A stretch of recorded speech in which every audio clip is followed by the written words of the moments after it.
দর্শক শ্রোতা, অনেক প্রীতি আর শুভেচ্ছা জানিয়ে শুরু করছি বাংলাদেশ টেলিভিশনের নিয়মিত রবীন্দ্রসঙ্গীতের অনুষ্ঠান গীতবিতান। গীতবিতান বন্ধুরা আপনাদের জন্য, আর আপনাদের ভালো লাগাই আমাদের গীতবিতানের সার্থকতা। আপনাদের জন্যই তো গান। সবাই, অনেক শিল্পী আছে গান করছেন, আপনারা শুনছেন, কে কোথা থেকে শুনছেন জানি না, কিন্তু এই যে রবীন্দ্রনাথের গানের পরশ নিয়ে আপনারা থাকছেন, একটা সুন্দর সময় আপনাদেরকে উপহার দিতে পারছি, এখানেই আমাদের সার্থকতা। প্রথমেই আমরা প্রকৃতি পর্যায় থেকে আমরা গান শুনি। এটি বর্ষা ঋতুর গান। আমরা জানি রবীন্দ্রনাথের বর্ষা ঋতুর গান এক অপূর্ব মাত্রা পেয়েছে, এবং এখন যে গানটি আপনারা শুনবেন প্রথমে, এটি হলো আষাঢ় বন্দনার গান। বৃষ্টিকেও যে বন্দনা করা যায়, আষাঢ় তার একটা সুন্দর দৃশ্য এবং রূপ এই গানের মধ্যে চিত্রায়িত হয়েছে। বর্ষার আগমন রবীন্দ্রনাথ ঠাকুরের কাছে এক অন্য মাত্রা বহন করছে। আমরা এই গানের মধ্যে দেখি যে বৃষ্টির ধারাকে তিনি নানানভাবে বিভিন্ন গানে ব্যবহার করেছেন, কখনো চোখের জলের সঙ্গে, কখনো বাদ্যযন্ত্রের সঙ্গে। খুব সুন্দর সুন্দর কথা দিয়ে তিনি বর্ষাকে কিন্তু বন্দনা করেছেন। যেমন বৃষ্টির যে একটানা সুর, ছন্দ, তিনি তার মধ্যে একটা মাদলের শব্দ শুনেছেন।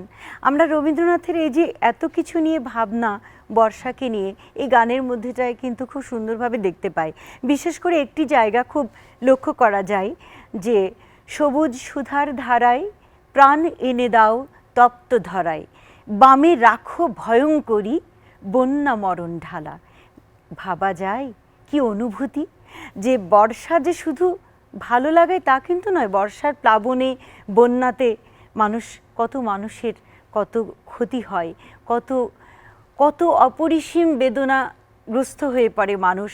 তার জন্য রবীন্দ্রনাথ আকুতি করছে প্রকৃতির কাছে যে তুমি সেই ভয়ঙ্কর বন্যাকে পাশ কাটিয়ে রেখে দাও, তা যেন আমাদেরকে কোনো রকম আমাদের জীবনে যেন সেই ভয়ঙ্কর রূপটিকে দেখতে না হয়।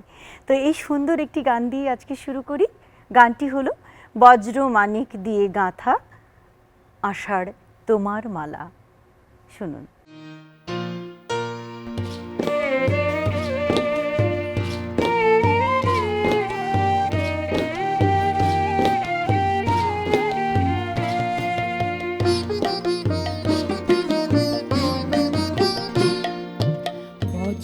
মানিক দিয়ে গাথা আষাঢ় তোমার মালা, বজ্র মানিক দিয়ে গাথা আষাঢ় তোমার মালা, তোমার শ্যামল শোভার বুকে, তোমার শ্যামল শোভার বুকে বিদ্যুতের জ্বালা, বজ্র মানিক দিয়ে গাঁথা আষাঢ় তোমার মালা।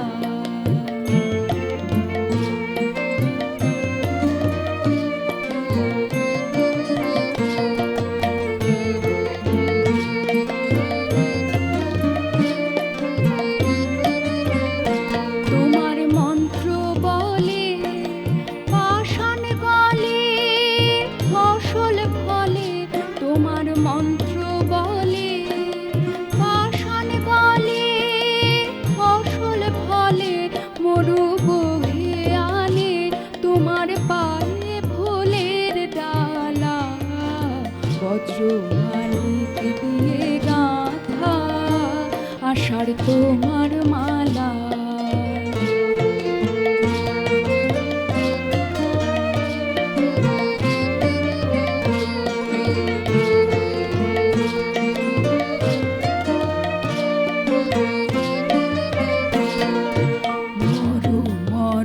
পাতায় পাতায় ঝড়ো ঝড়ো বাড়ির রবে, গুরু গুরু মেঘের মাদল বাজে তোমার কি উৎসবে। মরো মরো পাতায় পাতায় ঝড়ো ঝড়ো বাড়ির রবে, গুরু গুরু মেঘের মাদল বাজে তোমার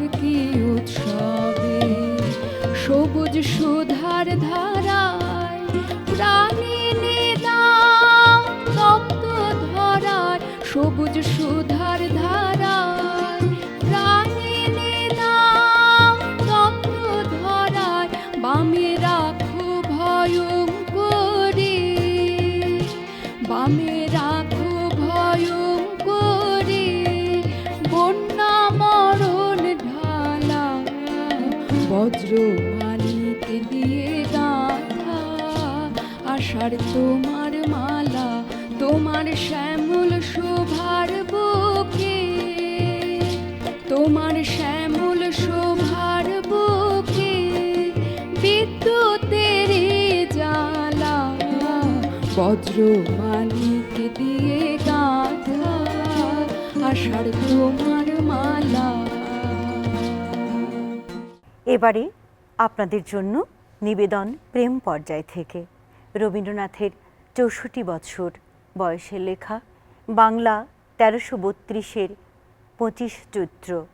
আমরা রবীন্দ্রনাথের বয়স এবং তার রচনাকাল প্রায় উল্লেখ করি, কখনো রাগ উল্লেখ করি। তার একটি কারণ হলো মানে মানব মনের যে বিভিন্ন ভাবনা বয়সের সঙ্গে সঙ্গে কিন্তু অনেকটাই পরিবর্তন হয়ে যায়। আর রবীন্দ্রনাথের জীবনে তো এটা প্রবলভাবে দেখা দেয় যে পরিবর্তনটা তার মধ্যে অনেক বেশি। গানের মধ্যেও আছে, সেটা তার জীবনেও রয়েছে, তারই প্রতিচ্ছবি পড়েছে তার সমগ্র সৃষ্টিতে। তো ঠিক তেমনি একটি গান এখন আমরা শুনব। সেই গানের এর মধ্যে আমরা তার বাণীতে এবং সুরে একটা করুণ রসের ধারা, একটা কোথায় জানি একটা বেদনার ছায়া দেখতে পাই, একটা চমকে দেওয়ার মতন। এখানে তিনি একটি জায়গায় বলছেন যে তরুণ মুখের করুণ হাসি। এই যে বিষয়টা আমাদের কিন্তু একটু ভাবায় যে তরুণ মুখের করুণ হাসি। আবার অন্য একটি জায়গায় বলছেন প্রথম ব্যথার প্রথম বাঁশি। তো এই বিষয়গুলো, এই যে ব্যথা বেদনা সব কিছু নিয়ে রবীন্দ্রনাথের মধ্যে যে প্রতিনিয়ত একটা আলোড়ন তৈরি হতো, তো সেই বিষয়টি গানের মধ্যে খুব সুন্দরভাবে কবি ব্যক্ত করেছেন। তো আমরা গানটি শুনি। গানটি শুনলেই বোঝা যাবে যে রবীন্দ্রনাথ কেন মানে এই করুণ রসের এক ধারা সৃষ্টি করেছেন এই গানের মধ্যে। গানটি হলো শেষ বেলাকার শেষের গানে ভোরের বেলার বেদন আনে। শুনুন গানটি।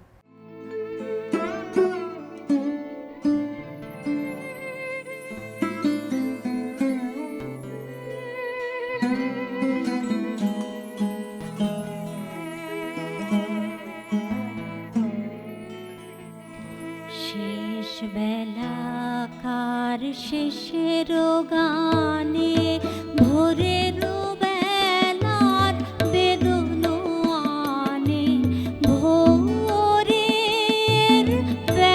বেলার বেদন আনে শেষের গানে, শেষ বেলাকার শেষের গানে।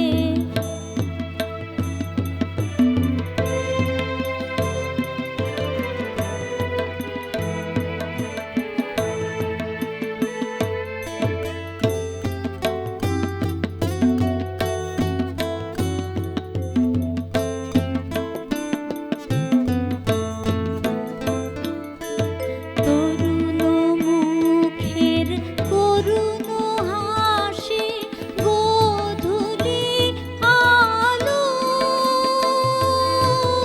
উঠেছে ভাসি, প্রথম ব্যথার প্রথম বাঁশি বাজে দিগন্তে কি সন্ধানে, শেষের গানে শেষ বেলাকার শেষের গানে।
এবারে রয়েছে প্রকৃতি পর্যায় থেকে গান।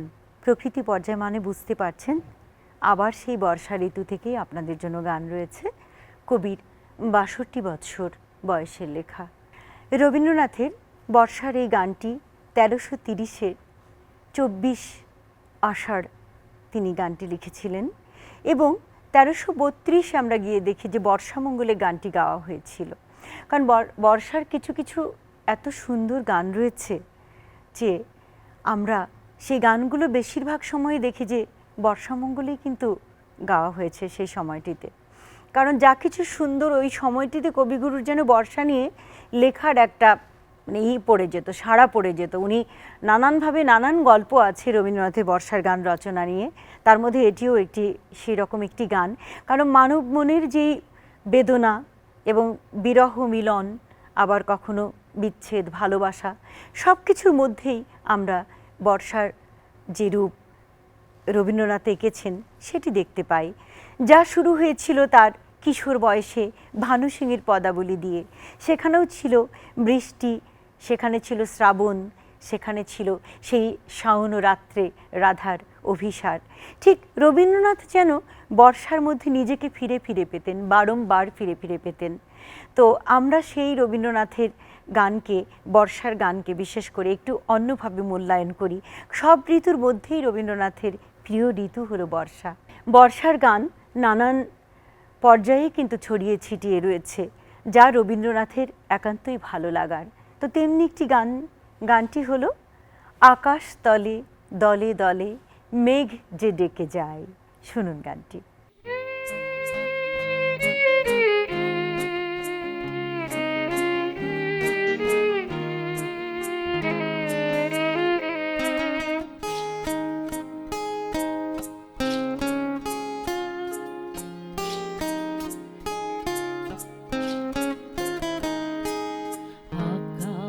তলে দলে দলে মেঘ যে ডেকে যায়, আয় আয় আয় আকাশ তলে দলে দলে মেঘ যে ডেকে যায়,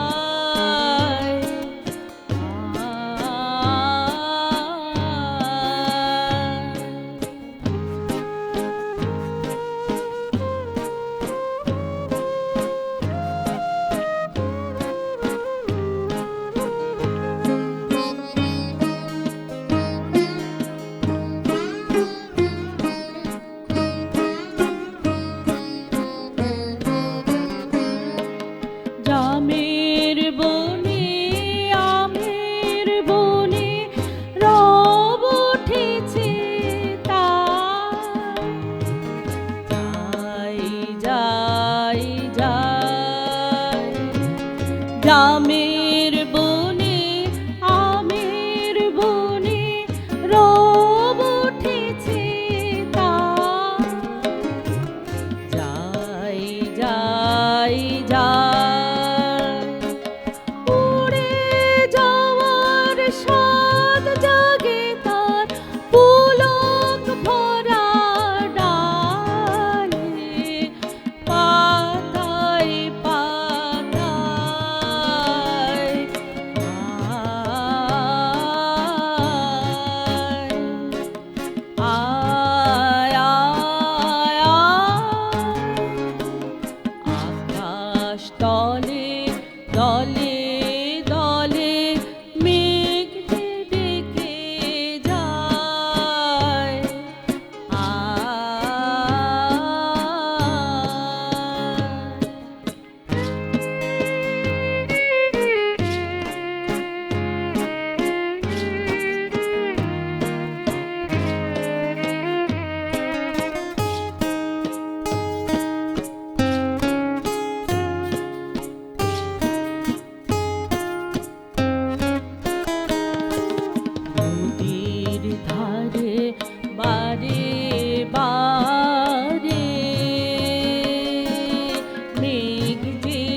মেঘ যে ডেকে যায়, আয় আয় আয়। কাশের বনে ক্ষণে ক্ষণে রব উঠেছে তাই, যাই যাই যাই। কাশের বনে ক্ষণে ক্ষণে রব উঠেছে তাই, যাই যাই যাই। মেঘের গানে তোরে গুলি তান মিলে চলে, পাল তোলা পাখায়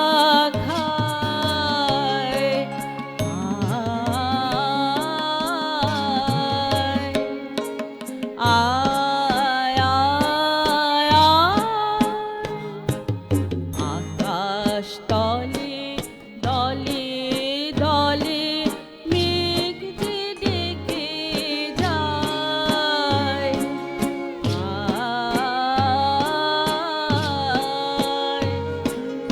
আয় আয় আয় আয়।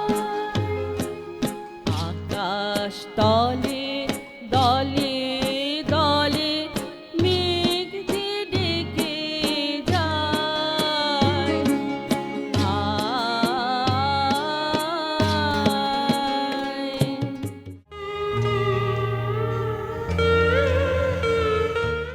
এবারে আপনাদের জন্য রয়েছে বিচিত্র পর্যায় থেকে গান, রবীন্দ্রনাথ ঠাকুরের ৬০ বৎসর বয়সের লেখা।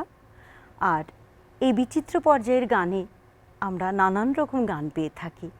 এখন যে গানটি শুনবেন সেটি ঋণ শোধ নাটকে শেখর বলে একটি চরিত্র রয়েছে, তার কণ্ঠে গানটি শোনা যায়। নাটকের এই গানগুলোকে যদি আমরা অন্যভাবে দেখি তাহলে দেখি যে মঞ্চ নাটকের যে পরিবেশ এবং নাটকের যে ভেতরে যে চরিত্রগুলো রয়েছে তার তো একটা চাওয়া আছে বা দর্শকের একটা চাহিদা রয়েছে তার কাছে, ঠিক সেই পরিবেশ অনুযায়ী কিন্তু গানগুলোর মধ্যে একটি সুন্দর নাটকীয়তা এসে যেত। এবং নাটকের গানে নাটকীয়তা থাকবে এটা কিন্তু খুবই স্বাভাবিক, যেটা যেই নিয়মে কিন্তু অনেক সময় আমরা স্বাভাবিক রবীন্দ্রসঙ্গীত পরিবেশন যখন করি তেমনিভাবে কিন্তু করি না, কিন্তু নাটকের প্রয়োজনে যে গানটি যেটা ডিমান্ড করছে সেটা কিন্তু আমাদেরকে করতেই হবে। আর সেই বিষয়গুলোকে লক্ষ্য রেখেই রবীন্দ্রনাথ গানগুলোকে এইভাবেই তৈরি করেছেন যে নাটকের গান নাটকের মতন, কখনো সেখানে হাস্যরসের ব্যঞ্জনা রয়েছে, কখনো রয়েছে একটা কান্না হাসির বিষয় রয়েছে, আনন্দ বেদনার কথাই বলুন, সব রকম কিছু মিলেই কিন্তু একটি নাটকের গান পরিবেশিত হয় নানানভাবে। তাহলে এবার চলুন আমরা সেই কাঙ্ক্ষিত গানটি শুনি, কেন যে মন ভোলে আমার মন জানে না। শুনুন গানটি।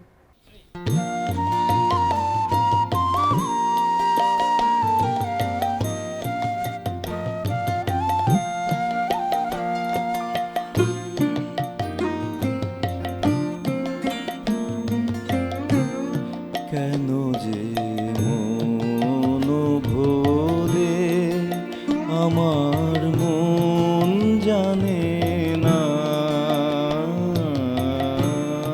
কেন যে মন ভোলে তারে মানা করে কে,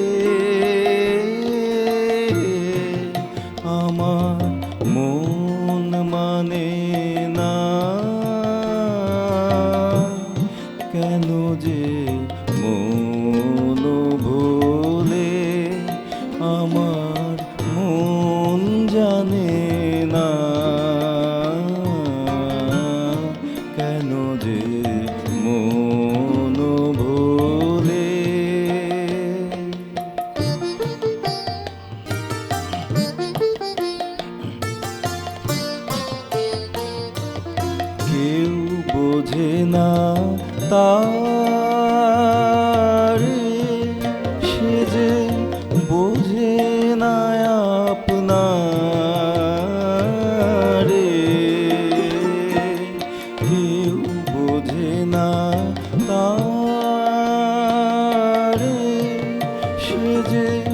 বোঝে না আপনারে, সবাই লজ্জা দিয়ে যায়, সে তো কানে আনে না।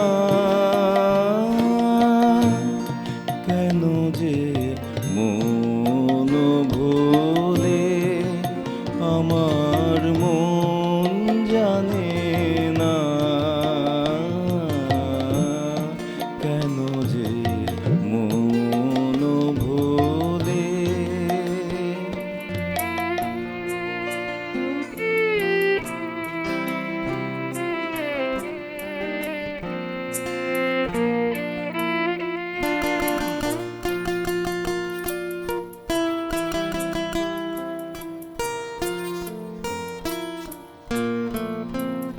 তার খেয়া গেল পারে, সে যে রইল নদীর ধারে। তার খেয়া গেল পারে,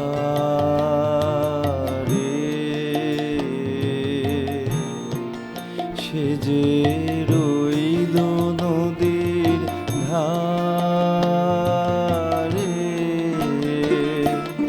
কাজ করে সব সারা, ওই এগিয়ে গেল কারা। কাজ করে সব সারা, ওই এগিয়ে গেল কারা। আমন আমন সেদিক পানে, দৃষ্টি হানে না। কেন যে মন ভোলে, আমার মন জানে না। কেন যে মন ভোলে, তারে মানা করে কে? আমার মন মানে না। কেন যে মন ভোলে, আমার মন জানে না। কেন যে মন ভোলে। আপনাদের জন্য এবারে রয়েছে প্রকৃতি পর্যায় থেকে গান, সেই বর্ষা। না দর্শক শ্রোতা, বৃষ্টিতে আপনাদেরকে ভেজাবো না, গান দিয়ে আপনাদের মনকে সজল করে ভিজিয়ে দেব।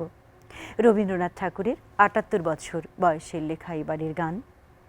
এই গানটি আমরা একটি কাব্য থেকে পেয়ে থাকি, বিশেষ করে সানাই কাব্যের যে পূর্ণা বলে কবিতাটি আছে, সেই গানে কবি সুর করেছিলেন।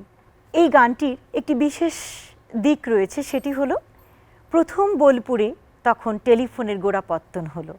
খুব মজার বিষয় যে বোলপুরে যখন তখন একটি অনুষ্ঠান হলো, বিচিত্রা অনুষ্ঠান হলো, সেখানে প্রথিতযশা তখন খুবই ছোট, সেই শিল্পী যাকে আপনারা সবাই চেনেন, শ্রী কণিকা বন্দ্যোপাধ্যায়, রবীন্দ্রসঙ্গীতের শিল্পী, যাকে আমরা মুহুর্দি বলি, তিনি সেই অনুষ্ঠানে গান করেছিলেন।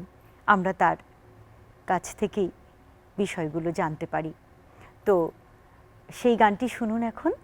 গানটি হলো ওগো তুমি পঞ্চদশী পৌঁছিলে পূর্ণিমাতে। শুনুন।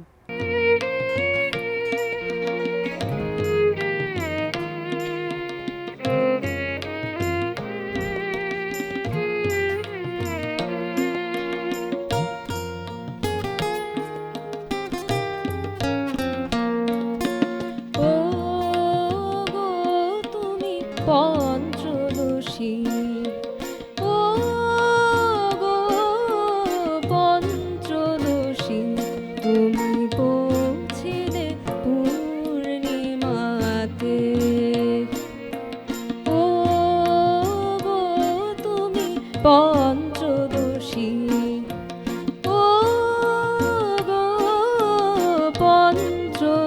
পঞ্চদশী তুমি পৌঁছিলে পূর্ণিমাতে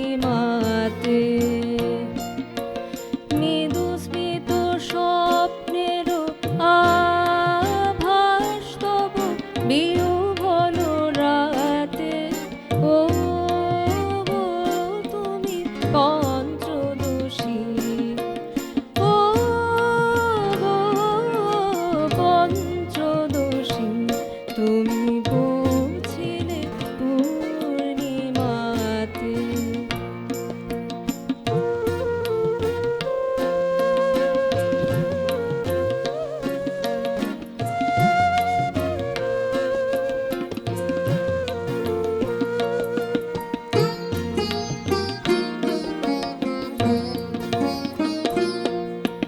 কচিত জাগরিত বিহঙ্গ কাকলে তব নব যৌবনে উঠিছে আকুলি ক্ষণে ক্ষণে কচিত জাগরিত বিহঙ্গ কাকলে তব নব যৌবনে উঠিছে আগুনি ক্ষণে ক্ষণে প্রথম আষাঢ়ের গীত কিশোরভ তব নিদ্রাতে ও গো তুমি পঞ্চদশী ও গো পঞ্চদশী তুমি পৌঁছিলে পূর্ণিমাতে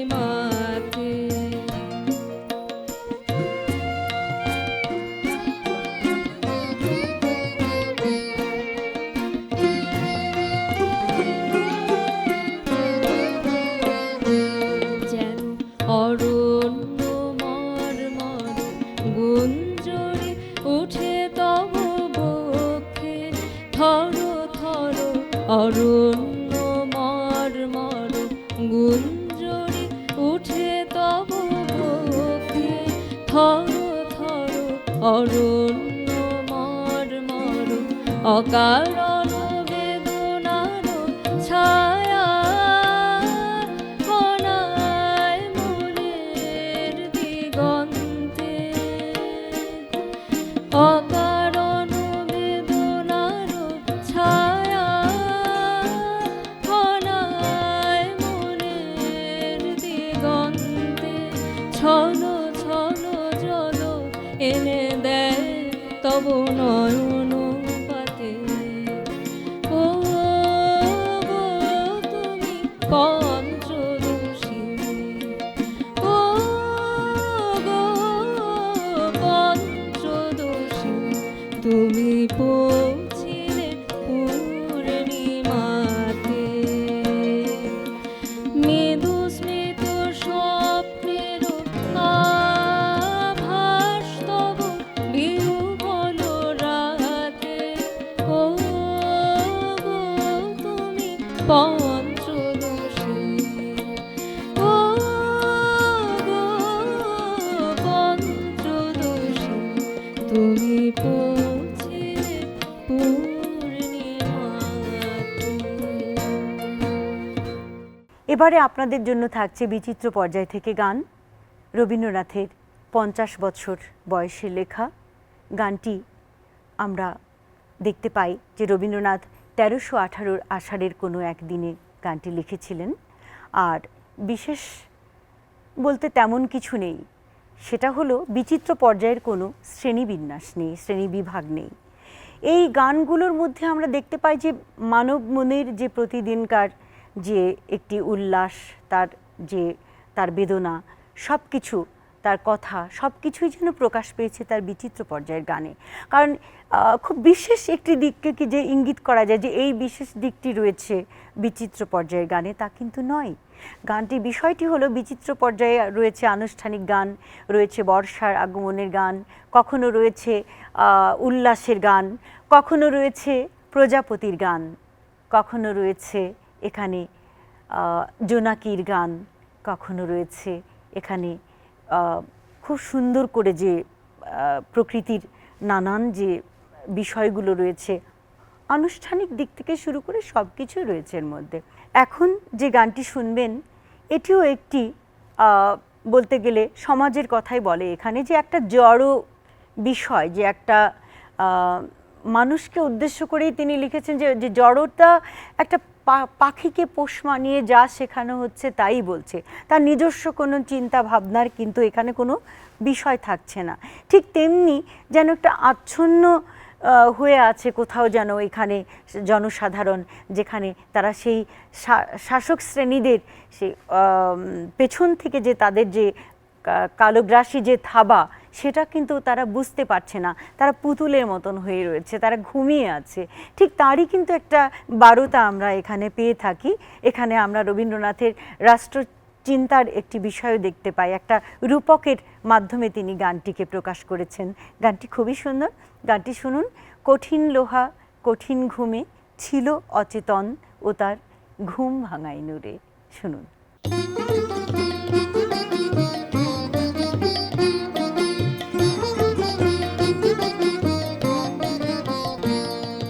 কঠিন লোহা কঠিন ঘুমে ছিল অচেতন, ও তার ঘুম ভাঙাই নূরে। কঠিন লোহা কঠিন ঘুমে ছিল অচেতন, ও তার ঘুম ভাঙাই নূরে। লক্ষ যুগের অন্ধকারে ছিল সঙ্গপন গো, তাই জাগাই নূরে, ও তার ঘুম ভাঙাই নূরে। কঠিন লোহা কঠিন ঘুমে ছিল অচেতন, ও তার ঘুম ভাঙাই নূরে।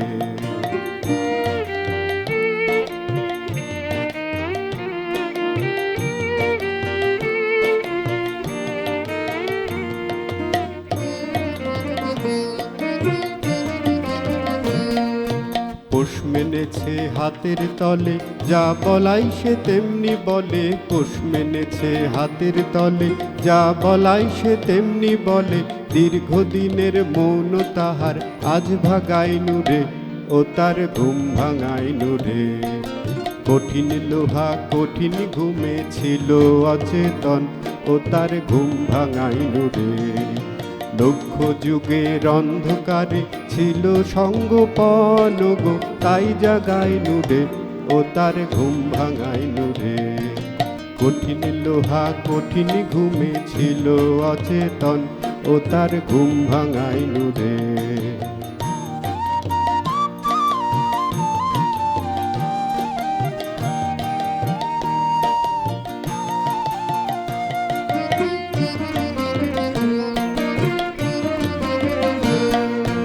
অচল ছিল সচল হয়ে ছুটেছে ওই জগৎ জয়ে।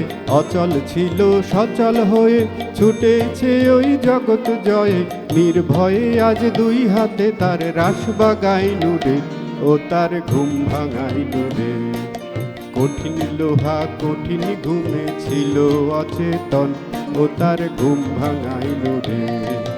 লক্ষ যুগের অন্ধকারে ছিল সঙ্গপন গো, তাই জাগাই নূরে, ও তার ঘুম ভাঙাই নূরে। কঠিন লোহা কঠিন ঘুমে ছিল অচেতন, ও তার ঘুম ভাঙাই নূরে।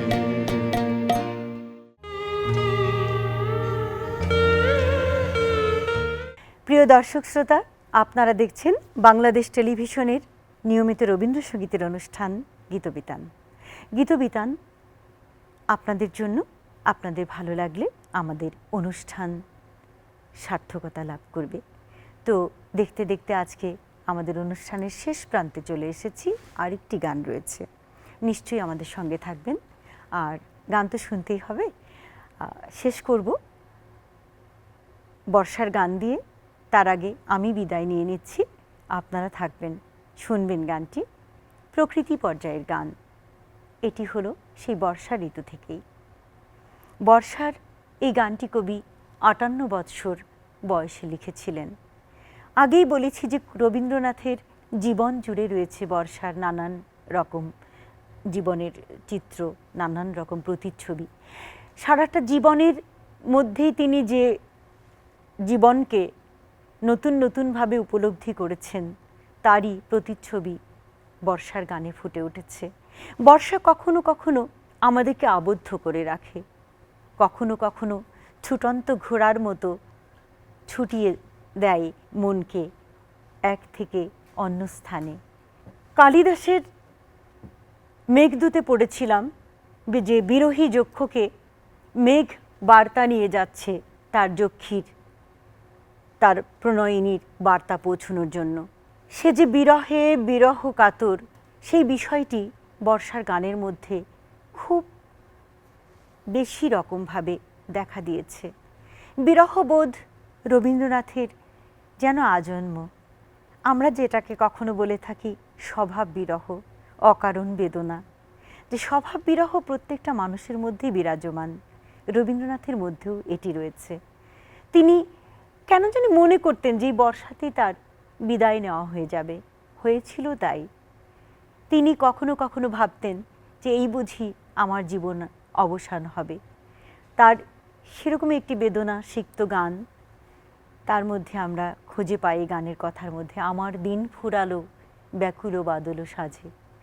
কিন্তু এ তো শুধু করুণ গানের ধারা নয়, করুণ সুরের ধারা নয়, এর মধ্যেও রয়েছে এক নিবিড় করার ডাক, এক নিবিড় করার আহ্বান। শুনুন তাহলে সেই গানটি, শেষ করব এই গানের মধ্য দিয়ে। আমার দিন ফুরালো ব্যাকুল বাদল সাজে। বন্ধুরা, অনেক ভালো থাকবেন, অনেক সুন্দর থাকবেন। দেখা হবে আগামী সপ্তাহে। নতুন করে আরও অনেক গান নিয়ে আসবো আপনাদের কাছে। মঙ্গল হোক সকলের।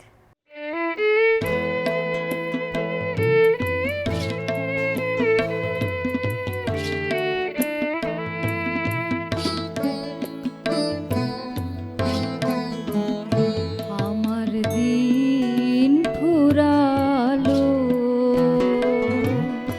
ব্যাকুল বাদল সাঁঝে, আমার দিন ফুরালো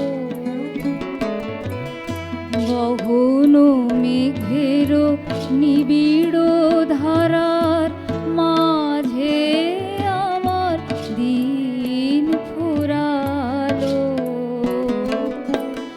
ব্যাকুল বাদল সাঁঝে, আমার দিন ফুরালো।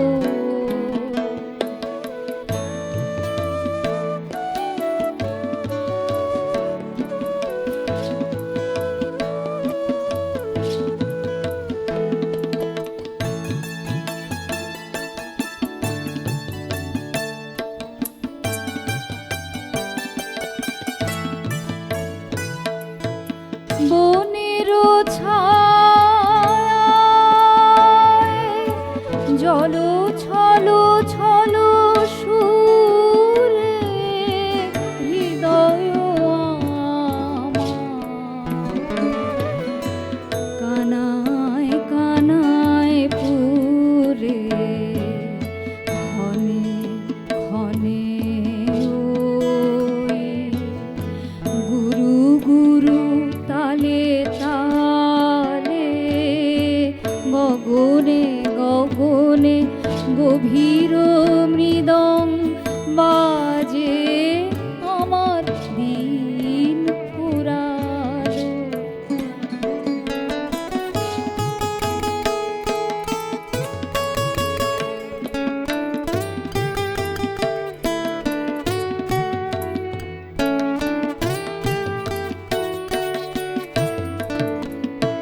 কোন দূরের মানুষ যেন এলো